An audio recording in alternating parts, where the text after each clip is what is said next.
Jackson trying to escape and run for it, and he's got it and more.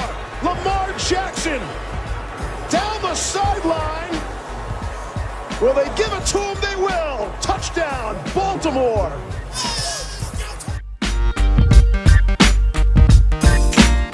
And with 1:17 left to play on Wild Card Weekend, the Hayes in the barn.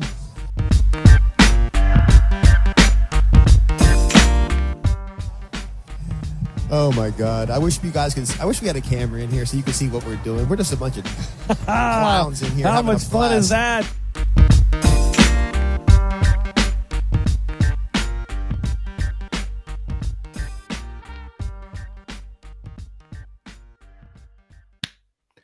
All right, welcome on back to another edition of the Baltimore Beatdown Podcast. It is Tuesday, November 2nd.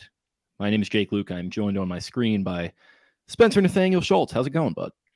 Going quite well. We just had I think the most fun interview we've ever had on this podcast. I dare to say we've had some pretty cool guests over time. Pat Ricard, tons of media guys, all kinds. And wow, we had the missile, Qadry Ismail, come on, and he just tore the place down. He even had a little technical difficulty in the middle of it. Was bringing the energy, froze, lags out, comes back in with the same energy. So that was an absolute blast. I think everyone is going to enjoy that interview. He had so much to say, so many different aspects about life, about football, about bringing positivity in different areas. A lot of good stuff there. So that's going to be a fun one. We're really excited to bring that one to you guys. And it's the bye week, and we've had some weird stuff going on over the last couple of days. Ravens news, all kinds of funky stuff. But it's getting back to that time, second half of the year, and Baltimore Ravens are ready to rock and roll. It looks like.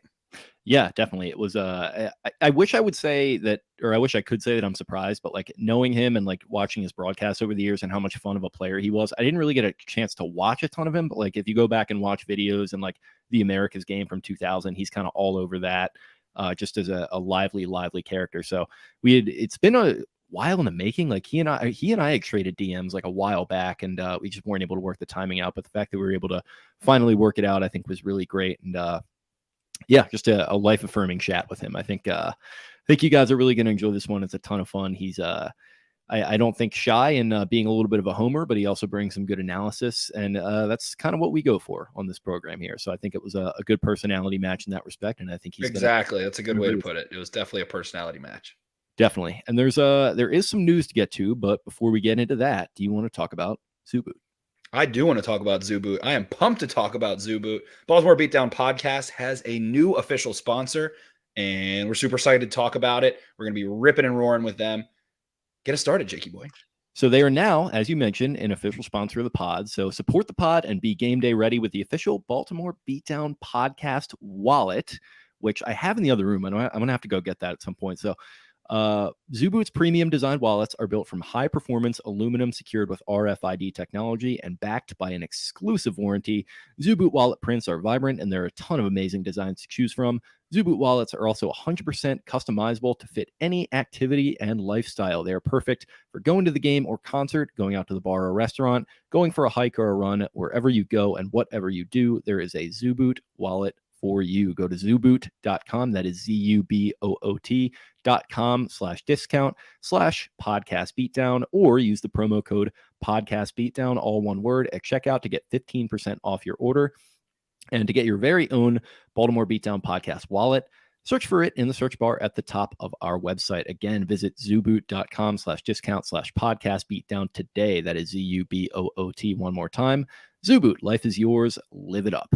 These are fun. These are fun wallets. They're sick, man. Our buddy Mike sent them to us, and I have lost my wallet at least 5 times in my life.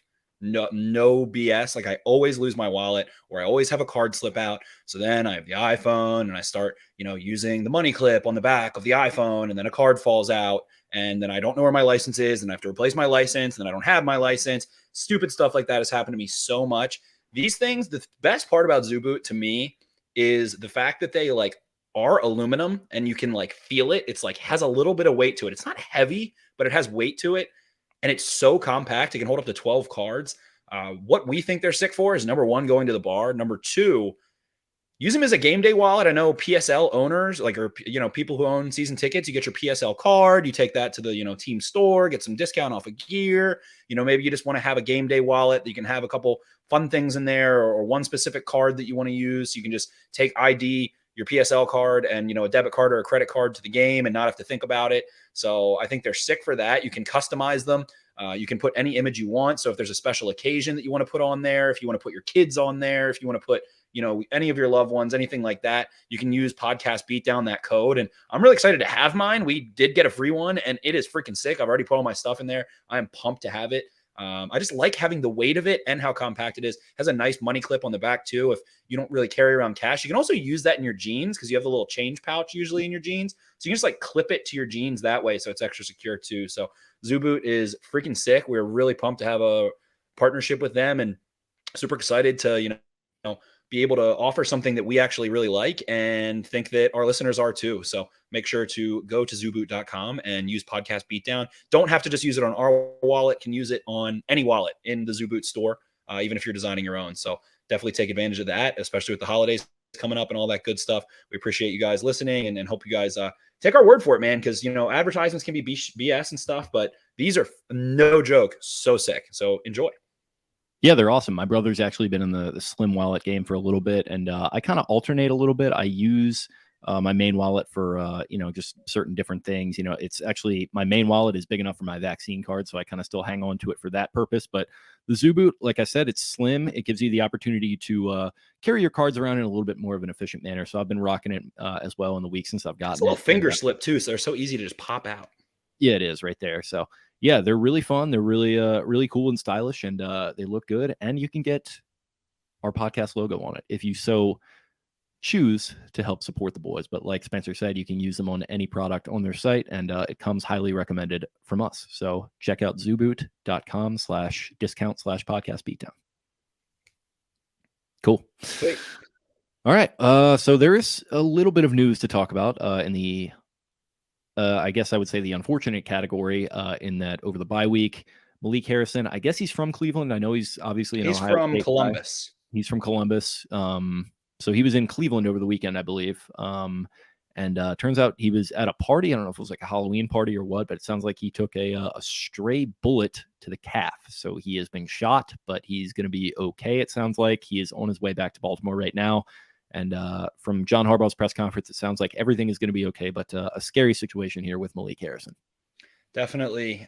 Thankfully, he's okay. And John Harbaugh said it wasn't a severe situation, but totally, just has to scare the absolute piss out of him and really anybody. I mean, I can't even just imagine. We don't know where he was exactly, but I think it said a gathering was what was released. And I just can't imagine, being there, and like the NFL players, the one that catches a straight bullet, and that could have, a couple inches in any direction could have, completely changed or even ended his life. So we're really happy for Malik, his loved ones, his family, that it wasn't crazy significant or severe. So our heart goes out to him. Hope that he's okay, able to, be okay, even regardless of football or any of that crap, whatever, just in life. We hope he's okay. Someone that we both, really like, and seems like a really stand-up young guy. So hopefully he's able to recover from this just in his own life, and everything's okay mentally with him after that, because that's really traumatic and scary as shit, man. Yeah, and he put out a statement earlier on his Twitter, quote, "I want to thank everyone from the bottom of my heart for all the thoughts and prayers that you have sent my way the last 24 hours. I want to thank the EMS crew and the staff at the hospital for treating me. Although today has been very overwhelming, I'm excited to get back on the football field very soon, playing the game I love to play. God's plan." So he's going to lay people out when he comes back. Yeah, this will bring some perspective into play for him, maybe a little bit, which is it's got to be so freaking weird to get shot and then immediately go back to your job. I don't know if I would have the mental resolve to do that, but it sounds like he's excited too. So a lot of narrative on mental health in the NFL going around. Calvin Ridley, some other issues. So hopefully he's able to stay on point in that sense, and is able to, get with the right people to keep his mentals and his chickens in a good place. And again, our hearts just go out to him and his family, and we're glad he's okay. Yep, absolutely. So as far as other news that we wanted to touch on, there has been some activity as far as the trade deadline goes. We've had a Obviously, a few moves going on today with Von Miller getting sent to the Los Angeles Rams. I saw some Ravens fans getting a little fired up about the fact that they didn't sniff around on that. I think they're just kind of angry that they're not making a move specifically, because I'm not really sure Von Miller would move the needle for me very much. But there have definitely been some moves going on. Stephon Gilmore, we already saw, obviously, but been relatively quiet other than that. I feel like in some years it's been a little more active than others, little quiet this time around. The Deshaun Watson situation is still kind of percolating a little bit, so I guess we'll see what happens there. It feels like we get some like update that it's like imminent every other day, basically, at this point, and it just kind of hasn't materialized yet. So don't know about all that, but as far as the Ravens go, there are definitely some targets out there. People have floated names like Andre Dillard. I saw you were talking on Twitter today about Daron Payne. We don't know exactly what it could be. As far as my preference goes, I would say offensive line, but it feels kind of hard to really pinpoint one this year, especially with their limited cap space. I went through an article where I kind of started writing, just using the writing to do the research in a way, which, kind of isn't always the best form to do, but I think it was a useful exercise. And what I kind of ultimately decided on was, number one, I mean, I compared Daron Payne to just like being in Madden and being able to do whatever you want. Like, it's just a fantasy and would be something where like it would be cool. It's hypothetical, can talk about some different things about it. Pure speculation, probably not, maybe a 0.01% chance that happens. Who the hell knows? But kind of just settled on the fact that you owe it to Lamar Jackson to make sure that you've done everything you can to keep him protected in terms of, and keep him capable and not hindering him or hindering what he can do by not making a move. If you don't feel good about Phillips and McCary and James and Agwebi that they bring in and all these guys, then you have to make a move. And really, it feels like Morgan Moses is probably the best option they could possibly attack. It takes two to tango. We don't know what, the Jets want to do. And I talked about that in the article. They could want to protect Zach Wilson just so they can continue to evaluate him when he comes back, or Mike White just had a crazy game. So, maybe they're like, no, we don't want to trade protection right now. We want to keep these guys and evaluate what we have. Saleh feels like I'm never going to give up kind of coach. And I like that about him. You feel like he has a lot of salt and grit and resolve. So the Eagles as well with Andre Dillard, they're in the same boat. I mean, the Eagles aren't out of it. I think they're 3-5. So 3-5, if I'm not mistaken. So Dillard has been useful for them. They have Lane Johnson, who's missed time. They have Jordan Mailata, who they just invested in. They still have Dillard for another year. And it's just like tackle is what the Ravens need, and I think moves the needle the most. Qadry gets into a little bit. He thinks Hayden Hurst and Mark Ingram would have done things, and he definitely has a player perspective that we have no real ability to process like he does without that experience. But to me, it's just make sure you're giving Lamar Jackson whatever you can give him to not have a game like the Bills in the playoffs last year, where the entire right side of the line is just folding every other fucking play, and you kind of like piss down your leg in the playoffs again. So are the Ravens like, and Qadry used the word resilient. I had written down in the notes, perseverance is the word I would use to describe. Persevering is what I would say, is the one word that summarizes what the Ravens are right now. And to not, I get that you're kind of tied with one hand behind the back, no Stanley, no Peters and all those things, but just give Lamar what he deserves. If you lose a 4th round pick that is a comp pick, if you can make that happen, and it's, some day 3 draft player next year that has a 1 in 30 chance of becoming a starter, like just based on how often 4th round picks become like actual quality players, then just do it. You have a ton of picks. One pick isn't going to kill you. You're probably a playoff team. You're 5-2. Like, go get Morgan Moses, go get Andre Dillard, go make sure if you're confident where you're at with Cedric Aboué, and I'm going to say his name 1,000 different ways till I hear it said out loud, but if you're confident in those guys to get it done, then you're good to go. But if not, if you have any doubt in your mind, you owe it to him. You owe it to Lamar Jackson. You owe it to this city. You owe it to this team. You owe it to this fan base. Go get someone. Go get someone at right tackle. Yeah, I think it's Aboué. I remember like it being Aboué. Yeah, I think Ogbuehi was put out when he was at Texas A&M. So I think he was there with Manziel. But yeah, I think it's Aboué. I could be wrong.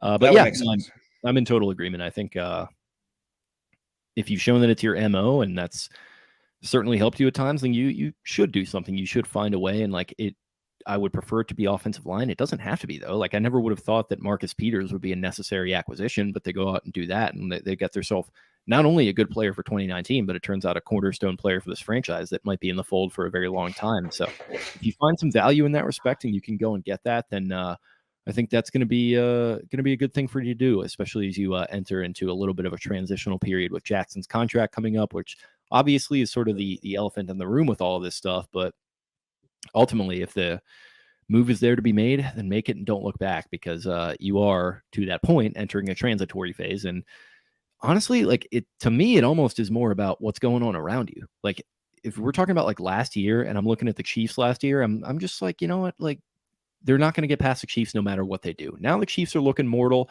All these teams around them are looking mortal. The Bills look pretty freaking good. I would probably say they're number one in the AFC. But like I alluded to on the recap pod, I was a couple pops deep, and I was talking about the Bengals a little bit, and I was saying, oh, okay, well, you know what, Bengals, big win, great job, but you're in the catbird seat now. So let's see how you hang on to it. Let's see how it goes. Let's see how you fare as the top of the AFC now.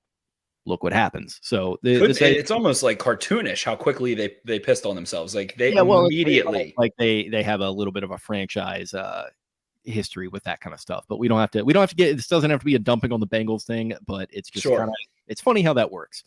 And I think indicative of where the AFC is at right now, including the Ravens. They have their flaws, but if there's a year to capitalize with the Chiefs down like they're down, I think this is going to be the one. So if you find a move, make it.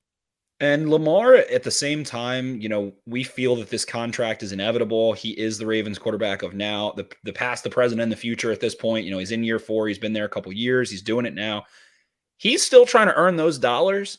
So give him every resource to play his ass off right now and earn even more dollars. Like, the dream is that you have to pay him $1 billion because he wins the next 12 games, 14 games, however many it is, to win a Super Bowl. So make sure you're putting that air under his wings ultimately. But if they don't, I get it. And I just hope that they're right in doing so, because you can beat the Bills. I agree. I think the Bills are probably the best team in the AFC right now, but everyone's mortal. Just like you said, every game's winnable. Go attack. Absolutely. Anything else we got on the docket here? No, we just got the Vikings coming to town. We'll get to that on Thursday and talk about that. Danielle Hunter tore his pec, so that's going to give the Ravens a little bit of a break there. Shame to see that. Danielle Hunter, a really talented player. Been an ugly year around the NFL for injuries. Ravens fans know that better than anyone. So another one kind of bites the dust, so to speak, and it's unfortunate for them. The Vikings are a little desperate, but we'll get to that later in the week. Let's throw it over to Qadry, who, again, like we said, gave us absolute electricity in this interview. Ton of fun. Appreciate him coming on. It was so much fun to have him join the conversation. Someone who's a personal favorite of mine growing up, back when I was, 8, 9, 10, 11, 12 years old, back when I was really starting to get into football for the first time. And he was just the classic absolute burner who was also a good wide receiver. And he would take the top off and had some incredible highlights. If you're not familiar, if you're one of our younger listeners, go do yourself a favor, watch him. Qadry Ismail highlights. Great guy, runs a gym. Watch, and I've plugged this a few times, and I've had people come to me and thank me for plugging it, because it's something that doesn't really get talked about a ton, but is tremendous. Is the 2000 Ravens America's Game documentary, one of their best ones? Yeah, I think it's my favorite one. And they have 3 talking head interviews in it. I think it's Dilfer, Billick, and Ray. But Qadry is all over it, just like his sound bites on the sideline and like the highlights that he makes. So yeah, definitely check that out for him too. Yeah, and he's been on the Ravens broadcast team and covering the Ravens for a long time, and you can kind of just tell I think he played for the Vikings, the Saints, and the Colts, and the Dolphins as well in his career. But clearly, he wins a Super Bowl in Baltimore. Baltimore's in his heart. He lives here. He stays here. He still covers the team, and it's he refers to them as we, because he's part of that team. He's a Ravens legend and has a lot of passion for the Ravens. Very optimistic and tons of absolute just juice and electricity. So let's throw it on over to that. Thank you guys so much for listening, and hopefully we're talking about a fun move by the time this episode comes out, or next episode in the trade deadline. If not, the Ravens, in the words of John Harbaugh, I think they have what they need. So it's going to be a fun rest of the season. We didn't really do too deep of a dive into like our own stuff, but we get to that with Qadry, and hope you guys enjoy. Yeah, and a little housekeeping. I will not be on the preview episode, and I may also not be on the recap episode because I'm in New Orleans for a bachelor party. So hopefully going to be able to track this game pretty well. I'm supposed to travel the day of it too, so we'll see what happens with that. But prepare to hear Voss or somebody else in my place this coming week. But yeah, other than that, we'll throw it over to Qadry, and I will talk to you guys soon either way. See ya. Arrivederci. All right. We now welcome on a very special guest. It is the man with maybe the coolest nickname that any athlete has ever had. It's Qadry Ismail, otherwise known as the Missile. Qadry, what did you think the first time you heard someone call you the Missile? So that's interesting because when I look back on my career and the whole nickname thing, I'll go way, way back to my high school days where my brother and I, we were actually, he was called the Rocket by my high school track coach, who, when we were in 8th grade, he was racing against some seniors and was blowing them away in some starts. And so this 8th grader, the head track coach, noticed, and he had like this he looked like the penguin from Batman. And he was, yeah, that looks like a rocket in a pocket. And so all the seniors like, that's Rocket. Okay. So that nickname just stuck from there. And obviously his speed was that of legend and all of that. And then when I was in Wilkes-Barre, Pennsylvania as well, we were trying to figure out how people in Wilkes-Barre could not put a U in my name and just call me Qadry. And I was like, you know what? I'm just going to just call me GQ. So people from back in the day knew me and know me as GQ. Well, when I got to college, my mom was being interviewed by Andrea Joyce, who was on CBS at the time, and she was a sideline reporter. And my mom, I don't know, they were playing, Notre Dame was playing Purdue or something, and she gets down there and she goes, "Hi, Mrs. Ismail, your sons, you have some unique nicknames, and why don't you tell us? We know your son, Raghib, he has his nickname, the Rocket." She goes, "Yes, my son Raghib, he is out there playing right now." Like the audience didn't know. She's like, "He's out there playing now, and his nickname is the Rocket, of course. And my other son, he's at Syracuse, and his nickname is the Missile. And my other son, he is back in high school. His nickname is the Bomb, and I am affectionately known as the Launching Pad." So that quote went viral, and as viral can be for back in the day without social media. And I mean, she was the toast of the town. So from that point forward, it was solidified nationally that my nickname was the Missile. You know, it's funny. I never knew that was your nickname, and I almost I wouldn't say it ruins anything for you, but you already have one of the coolest names in the world, I think. You sound like a Star Wars character, Qadry Ismail. I like that. See, I am the Great Jedi of the Great Jedi Order. I like that. I do like the nickname when it comes to speaking to different schools, especially if you're speaking to elementary school kids, and it's like everybody know my nickname. No, we don't know.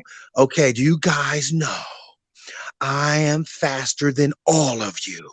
My nickname is the Missile. No, you're not faster than me. I can beat all of you right now. And so then it gets them all up in the lather. So that's where the nickname comes in handy. I'm sure it does. I'm sure it does in many contexts, to be honest. But I mean, for those of you who are too young, and we definitely we want to talk a little bit of your career with the team as a player. We didn't write a ton of that down for tonight, but we'd love to circle back with you in the offseason to talk a bunch of that stuff. But one thing we did want to touch on, just to kind of butter you up here before we get going, is the hard questions are going to be coming. Oh yeah, we're just we're like Mike Wallace here. We're hard hitting journalists. But you had the most yards in a single game against the Steelers of any Raven ever.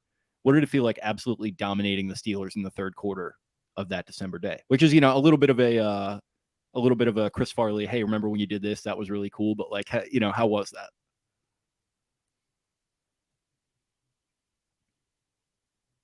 We lose you?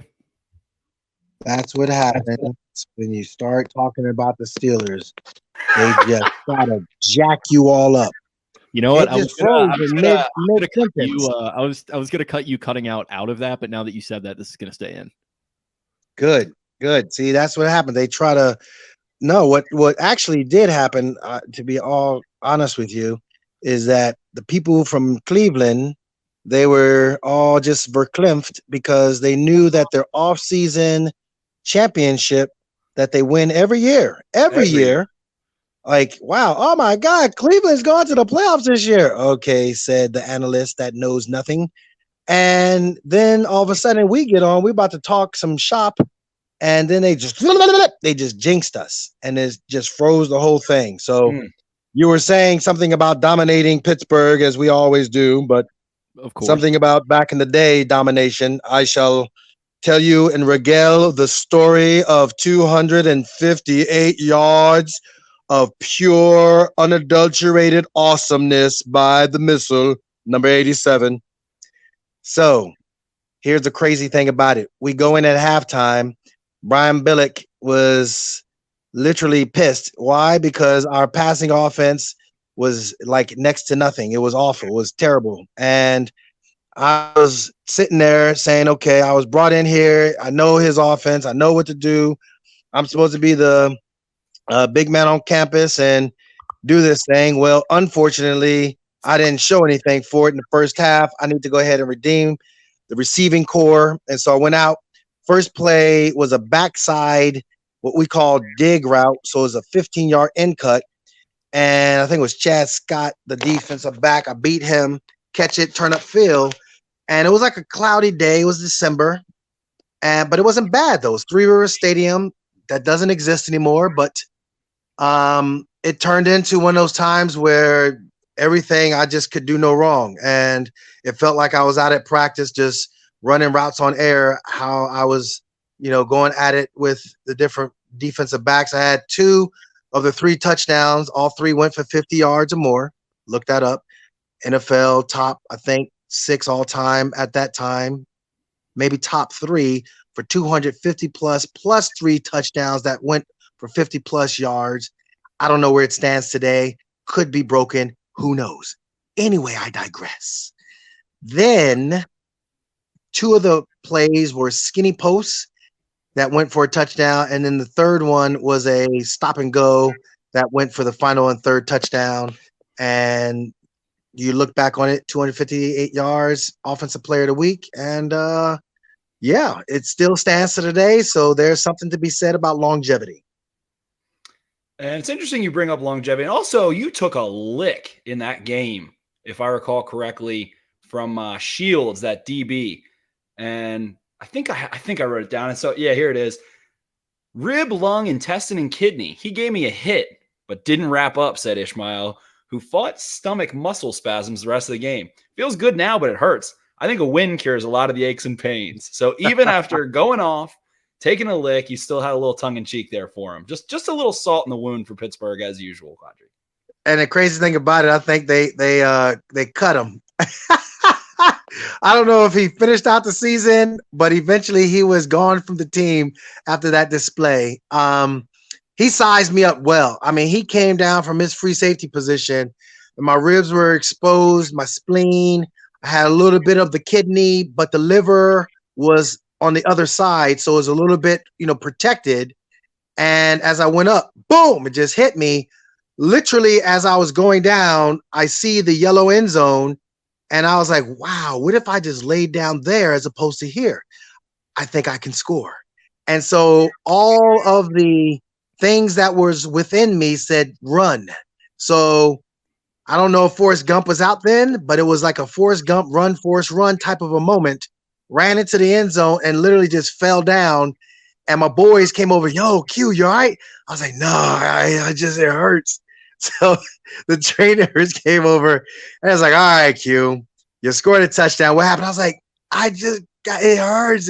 I was like, hey, can I just lay here for a second? No, Q, get up. Okay. All right. Here we go. Let's get up. So then I got up, ran over to the sideline, and the crazy thing about it, the third touchdown, it was a third down play. Billy Davis was in for me for the first and second down. The third down, Matt Cavanaugh, offensive coordinator, looks over at me and he goes, Q, what are you doing? You okay? I was like, heck yeah, I'm okay. So I ran in there and I was like, Billy, get your ass off. So I go in there and they called the stop and go, and I just kind of smiled because I was like, oh yeah, I'm about to get him. So went Hitting him with the ahead possum and too. They think you're a little beat up, had to come out, come right back in. You hit him with the double move. boom, boom, just the dead leg, stinky leg, bow, bow. He just thought he had me, but he didn't. See, the Three River turf caused him to trip up. And he didn't know I was originally from Wilkes-Barre, Pennsylvania, other side of the state, but it still counted. All my friends was up there watching, and I was like, yeah, see, this is how we do. We're used to this turf, even though you didn't know I played on this kind of stuff in high school. See, you're from North Carolina because it was Dwayne Washington. I was like, you from North Carolina State. You don't know any better. You're used to all that natural grass, but then you played in Minnesota with me, so we knew each other, and I knew you knew that I knew that the double move was going to get you. It all worked out. Boom. As you said, boom, boom. Boom, boom, boom. That had to be, I mean, you had a big game against the Jags. You went on that Super Bowl run, got the ring, the bling bling, all the good stuff. I've got you on my Mount Rushmore. I was a little kid back then, man. I used to have a blast watching you. 4 years on the Ravens. Some of my best memories as a Ravens fan. Absolutely. And Qadry, you mentioned a word, kind of transitioning a little bit. You mentioned the word longevity. And looking back on your career, you were able to play in 15 or more games in 8 different seasons, which alone is just an insane accomplishment in the NFL, especially back then. Like, it was a different sport back then than it is today. And of course, you also run a gym, if I'm not mistaken, where you train young athletes and help them with their biomechanics and all that good stuff. So I just wanted to ask you, what advice would you give to a young athlete or, maybe a young player in the league that's rebounding from injury right now? And obviously something that's plagued the Ravens so much this year, but how do you stay out of the trainer's room and stay on the field? Yeah, and I appreciate that question, because when I got into the NFL, my mindset was I want to play 10 years, and I'd love to have played, knowing what I know now, I'd love to have played more. I think, sometimes what you say, you set forth that into reality, and you got to make sure you speak life as opposed to speaking something that can backfire against you, because I felt like at year number 10, the game slowed down for me and I was prepared to continue to play. But nonetheless, the C3, C4 neck fusion that I had to kind of curtail the career, and I went off into the world of broadcasting. But when it came to the art of healing, and when it comes to young athletes today, the one thing that I'll say, when you are running and when you are moving, there's a proper way to move, and then there's an incorrect way to move, and there's an incorrect way to train that movement. To simplify the words that are coming out of my mouth, the acronym GOATA, GOATA, it stands for the greatest of all time actions by the greatest of all time athletes. And so for me, as I started to progress in sports performance training, people obviously knew that I was fast and they wanted me to train their daughter or their son in their respective sports. But as I started getting more and more into it, I started to think to myself, why is it that when you lift and lift weights, when I say a bench, a deadlift, a squat, why is it you're hurt? Why is it you're sore? And it takes so much to overcome it. Whereas when you're doing more what I call functional movement, you don't have that soreness. And so it took me literally up until last year to recognize that there's a better way to train, to have elastic strength over absolute strongman strength that serves to hurt, not help you. Elastic strength is the durability of the athlete. The elastic strength, a la, for example, a Tom Brady, who is playing well beyond his years. Clearly, he's playing a position of quarterback. Clearly, some of the rules favor, the quarterback play, but his elasticity, his ability to be pliable is still evident, or else he wouldn't be out there playing at the high level that he's playing. And so to help an athlete overcome injury, and unfortunately, the reason why you see the J.K. Dobbins / Gus Edwards of the world, it's because trainers, unfortunately, have the wrong blueprint. Whereas GOATA looks to help an athlete as well as any person, doesn't really matter. My clientele ranges from age 7 all the way up to 64. And The 64-year-old definitely is not an athlete. They're looking to have longevity of life, and Quality of life. exactly. Thank you. And that quality, both on the field of play or just hanging out, going up and down a set of stairs, or chilling out with your friends, or going out and hanging out with your grandkids, whatever it might be, that person's needs. If you train the nervous system correctly, which GOTA does, then you are going to put yourself in position where that non-contact injury, which is what happened to J.K., Gus Edwards, and Marcus Peters, that non-contact injury, it pretty much is eliminated, and you have an opportunity to continue to move around healthy and not worrying about whether or not you're going to have a knee shred or an Achilles shred.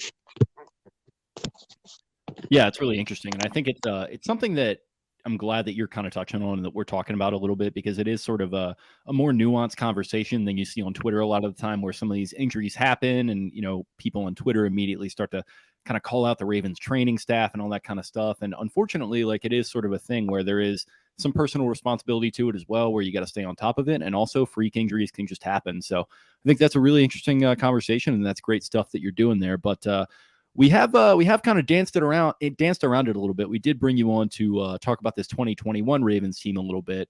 And with them set to embark on the second half of their schedule here, what has impressed you about this squad so far? I think the word resiliency, obviously, you knew going into the year that you had a loaded squad, very talented squad. Then the injury bug hit. With that injury bug came a reshuffling of your mindset of what you have as far as the pieces in place. But with that, you look at them going in this first half of the year and, 5-2, who would have thought it? I certainly knew that it would be a tough uphill battle, just because injuries, are difficult to overcome. I know for John Harbaugh, one of the things that I appreciate about him and his staff historically is when they have had injuries, they've done such a good job of preparing that second and third string guy to go out and compete well. And that's what has made their teams competitive in spite of, what is looked at as the injuries. So that's one thing. I think also Lamar Jackson, now, we saw what he did in his MVP season, and it looked amazing. He's elevated himself to another level this season, and he is really the reason why they are in the position of 5-2. I just think his play has been out of this world. He's done an amazing job of his charisma is one thing, but his football IQ just continually impresses me as we've seen him grow and just blossom as the dominant quarterback that he is. It's no reason why you look at the record of, what is it? He has more wins than Dan Marino does before the age of 25, I believe. And that Dan Marino held the record. So yes, you're right. He, meaning Lamar Jackson, sits at the top of the list. And when you look at, how it's done, it's large part due to Lamar Jackson. And that's one thing that I would say is really been so impressive this year. Spot on. And at this point, the trade deadline's looming, and maybe by the time this podcast comes out tomorrow morning, there might be a little bit of a change there, or maybe not. And at this point, and you were alluding to it, Qadry, the Ravens are kind of, they're like a swordsman or a fighter fighting with one hand tied behind their back. They do have Marcus Peters and Ronnie Stanley, two all-pros on the injured reserve. They do have several key role players who haven't even played this year, starters, guys of that nature. But what do you think the Ravens should do right now? And this 4 p.m. trade deadline's coming up. Should they buy or should they sit tight? And if you think they should buy, where do you think someone could make a significant impact? Yeah, it's so tough to really read the mind of Eric DaCosta. I know He's been aggressive before when it came to trades. Obviously, last year they were struggling as far as getting to the quarterback, and made a trade that I don't think really worked out well for either party. And he went away. I'm drawing a blank on his name. Plays for the Lost Yannick Ngakoue. Vegas. Yeah, Yannick Ngakoue. Ngakoue, I think, and then this is the tough part. You have a certain way about you that you play, and if the style doesn't fit, then you're gonna not gel within that system. And I think for him, it just didn't fit. And I don't think he, was the trade hope that they were looking for as far as getting to the quarterback on a consistent basis. But with that said, yeah, do you, go out there and try to trade for a running back? Well, Derrick Henry went down, and in came Adrian Peterson for that team. That kind of is a fit, if you will. But I think for what the Ravens do, it's really difficult. I would have loved to have seen them trade for Mark Ingram. My God, man, he went back down to New Orleans, and the thing is, it's more than what he can do, because certainly you have to produce on the field, but that off field, just the way his personality and big trust doesn't come about unless you have a Mark Ingram in your locker room creating that kind of environment. And that phrase, the way they walked around with swagger, was because of him. And confidence, so much confidence and energy that he brings, positive energy, just bursting at the seams with it. 100%. And I don't, not that I'm saying that, the other guys don't have that. They're just different, personality wise. But, if there's some offensive lineman out there, sure, maybe kick the tires and see how that is. If there's some linebacker out there that, can tackle, man, all right, now come on, let's look at it. But there's no one in my mind that I've seen or I have looked at from others who I respect their thoughts, that I'm like, yeah, they definitely can go to the Ravens. Everybody seems to be caught up on a receiver. Oh, we should trade for Allen Robinson. I'm like, man, kick some rocks, bro. Like, the receiving core is strong. It's solid. I don't think you need another guy.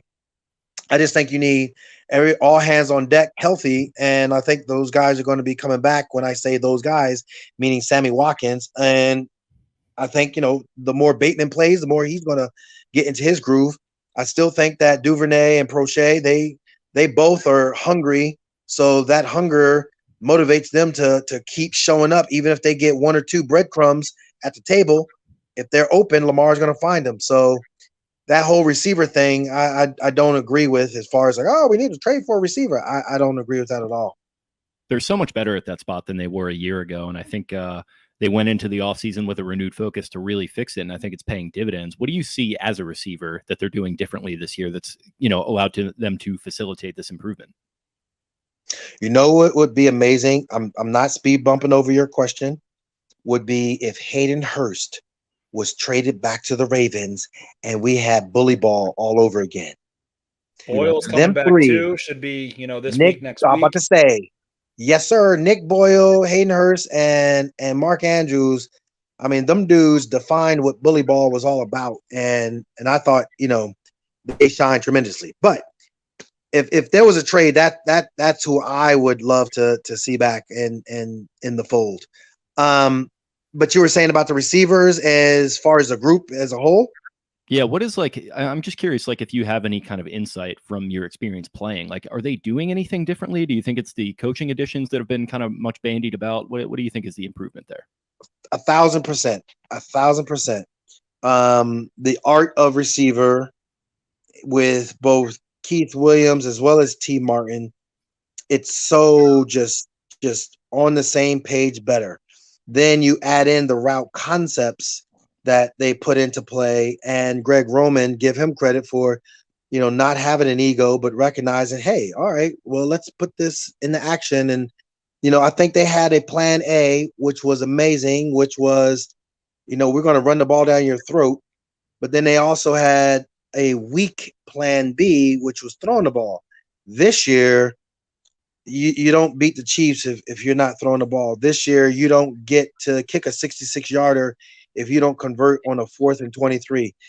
This year you don't go to Denver unless you have passing game. You will travel.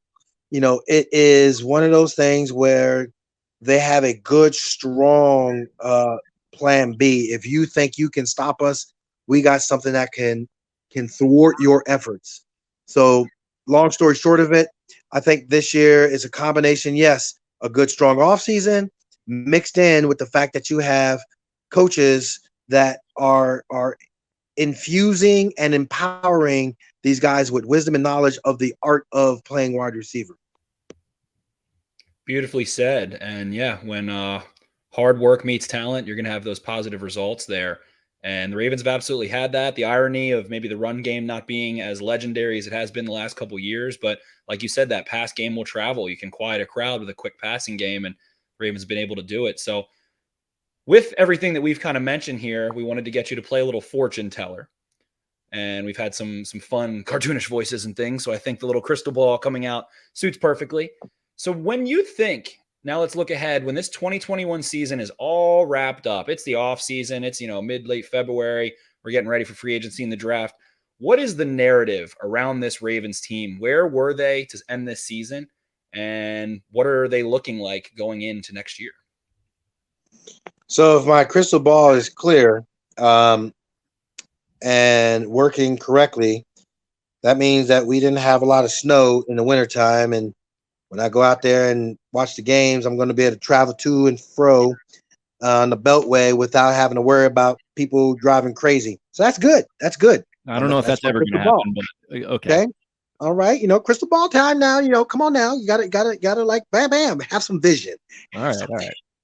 So with the vision, I am seeing that now in my crystal ball revisionist history, everybody was jumping on Cincinnati, but we kind of had to do a little something with the Jets and the Eagles to then allow like Johnny Unitas's number to be put upon Joe Flacco, and Joe went over to the Jets to then give a little purple love to said Jets going up against the people who have stripes on their helmet called the Bengals from Cincinnati, which is in Ohio that people don't even know is in Ohio, but it's Southern Ohio. Southern.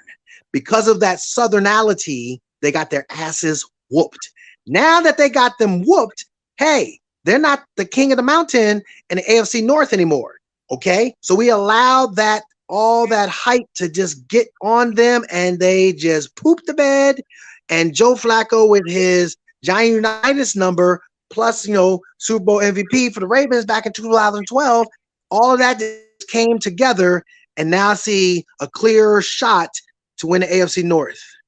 Therefore, crystal ball says they're going to make the playoffs, and in said playoffs, they will advance the AFC Championship game. From there, the crystal ball just went fuzzy because now it's deep into, January, February, and it couldn't look that far ahead. We love it. Well, sometimes crystal ball technical difficulties happen, so we'll give you a pass on that, but we do like to hear that very much, and I think we might be in some agreement with you on that with the way the AFC is shaping up right now. But last one before we kind of get you rolling here. We love the Purple pregame show on WJZ. I always loved you in the years you were in the booth with Jerry there. And you've made a really successful transition from the field into the booth. One of my more favorite personalities in that regard, I think. So what's been the most fun part of working on the media side these last, couple, 15 years or so? Yeah, I mean, I had some great memories. A lot of those memories obviously were calling games, for example, the Mile High Miracle, where Denver Bronco fans were just ragging on our booth, and to when I saw Jacoby get past the safety and him catch that ball, lost my mind. And that is my favorite. I'm sorry to cut you off. That is my favorite in the history of the game. I pure elation and shock. Yeah, because I'm telling you, they must have never seen a broadcast booth in the press area before in their life, because I'm like, mother of pearl, y'all do this to every team. I mean, they just kept looking up at us. And so me, the competitor, I was like, man, if we win. And, sure enough, I think it was Dennis Pitta's 3rd and 12 conversion. And then I think Ray Rice had a big play, and then it set up, Justin Tucker. And obviously they just went off on the field triumphant. And I was like, oh my God. But there were some other cool ones. I know the obviously the Super Bowl, where the halftime performance of Beyonce was amazing, but Homegirl just like did something to the breakers, and it just broke and the lights went out. Well, all the lights went out, and so our broadcast booth went out, and we were on our phone doing like the fill-in, and that was some of the best radio that I've done, that I felt like it was just working. I mean, we were in a groove and just describing things and really talking a mixture of football throughout the year, plus that game in the first half. So yeah, just memories like that. Obviously interacting with so many fans, from a radio aspect of things, interacting with different fans when going to the different, booths around the stadium during game day. Yeah, love it. Both radio, TV. It's really been cool to get a chance to see some of the different broadcasters that did my games that are still going. And, like Kevin Harlan, I had no idea he did, some of my football games, but, looking back on YouTube, you can find anything. And it was just amazing to see that, to hear it. And obviously from a podcast standpoint nowadays, getting a chance to come on and talk to you gentlemen. And obviously you guys are like, hey man, I remember when you were such and such, and I was a little kid. And I'm like, wow, okay. If I had even the smallest of influence on, when I get older, there's going to be a thing called social media, and I'm going to be a podcaster. And then you just do it. I mean, in all seriousness, that's pretty badass. So, I love it. I love the interaction with fans, and I think that it's what sports is all about. Things that are badass, going for 260 on the Steelers, and podcasting. So I guess we're just 3 badasses in here. We'll steal your valor on that one, Qadry. This has been, I'm not even blowing smoke up your rear end, man. This has been, I think, the most fun interview we've ever done. This is up there. I've been smiling. I don't know if you're watching Qadry. Qadry's just doing audio for our listeners, but I've been smiling from ear to ear this entire time. This has been incredible. I don't know many guys either that have legs that can burn premier athletes and a voice for radio like yours. You could seriously do like Pixar movies. I feel like you're a great voice actor. You got that whole special raspy going on. So, well, I appreciate it, bro. Thank you. No, I enjoy the energy of dudes who, they're as excited and into trying to speak to their fan base and everything. And obviously this is easy interview for me because you guys obviously have that good energy. So, woo! I will say that it was fun. And if I can be on at another time, and hopefully my hair is shaven and my teeth, I will floss them purposely, then I will be on video. You have to come back on. I think you're officially a best friend of the podcast now. I'm looking forward to it. Absolutely. And Qadry, please plug yourself. I know you had some weird incident go on with Twitter at some point too. Tell everybody where to find you, where to find your stuff. Plug your gym, plug anything you want to. Yes. So it's I am Qadry Ismail. It used to just be plain old Qadry Ismail, and then Twitter just was like, nope. And it just stopped. It just like, wow, okay. Well, okay, algorithm. I don't know what I said or did or what or however. But yeah, no, I am Qadry Ismail. And then as far as my training, literally you can DM me on I am Qadry Ismail. It's GOTA. GOTA basically stands for Greatest of All Time Actions. I teach you how to run. I teach you how to move correctly. If you want to get out of pain, knees, back, shoulders, whatever, there's an awesome opportunity for you to enhance your speed of play on whatever the sport, girls, boys, college athletes, men, women, doesn't matter. You get an opportunity to improve your your gait mechanics. You'll improve your elastic strength. So definitely DM me on Twitter is the best way to do that. DM me on Twitter if you want to talk football. I won't answer. I won't. But if you go ahead and reach out to me on Twitter on my timeline, then I'll answer you back. But, if you keep it nice. Now, if you're rude about it and you're a Steeler fan, it's okay. It's hard for you to accept the fact that Ben is about to be done. Oh, God, Ben, we love you so much. Yeah, we know you do love him, but we don't. Okay, so we don't have to worry about interacting with you. And good job for defeating the offseason paper champions in the Cleveland Browns. So there, I said it. Follow me on I am Qadry Ismail. That is one hell of a sign off. Thank you, buddy. We'll get you out of here, and you enjoy the rest of your night, okay? Appreciate you, fellas. Thank you. Thanks, Qadry.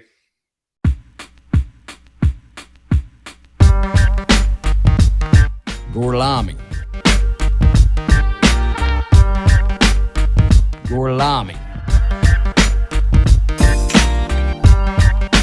Arrivederci.